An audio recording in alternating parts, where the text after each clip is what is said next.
दिनांक 22 एप्रिल 2026 रोजी शासकीय विश्रामगृह ठाणे या ठिकाणी आद्य क्रांतिकारक राघोजी भांगरे यांच्या शहीद दिनानिमित्त 2 मे रोजी होत असलेल्या कार्यक्रमाची रूपरेषा ठरविण्यासाठी सभेचे आयोजन करण्यात आले। त्या सभेत हंसराज खेवरा संस्थापक अध्यक्ष, आदिवासी श्रमिक संघर्ष संघटना, अशोक इरनक आदिवासी समाज सेवक पुरस्कार, तुकाराम वरठा सचिव, आदिवासी श्रमिक संघर्ष संघटना, भाऊसाहेब गंभीरे आदिवासी विचार मंच, डॉक्टर ताराचंद पवार अनुसूचित जमाती अध्यक्ष, दिनेश जाबर, निलेश महाले संघटक ठाणे शहर, सुनील भांगरे, विठ्ठल भांगरे, विश्वनाथ किरकिरे, सो सुनीता कृष्णा धाबाडे, सो नताशा निशांत सोनकर वाळवे, गीता दर्शन काटकर भांगरे, सो कल्याणी किरण भांगरे, सो रोहिणी सातपुते, प्रतीक्षा प्रदीप घिगे, सो संगीता पांडुरंग तडपे,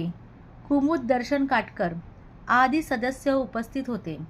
आम्ही काम करतो, झेंडे लाव, फोटो लाव, फुलगुच्छ लाव, आपण सजवतो। काय कोण असतं रात्रीच्या फक्त फोटोला सर्व असतं, असं व्हायला नको। खऱ्या काम सर्वांनी घेऊन काम करा। सांगणार कोण यायला पाहिजे।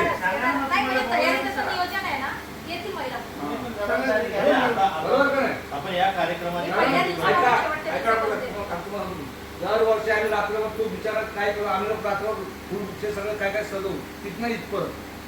सकाळी तोपर्यंत कोण नसतं, सकाळी ऐका सकाळी काय करतो होतो माझ्या कार्यक्रमात सगळे त्याला ढकल काय ढकल तू फोटो काढतो फोटो काढ असं होतं। असं काय होतं कामा नाही। वरिष्ठ हे लक्षात ठेव सर्वांनी।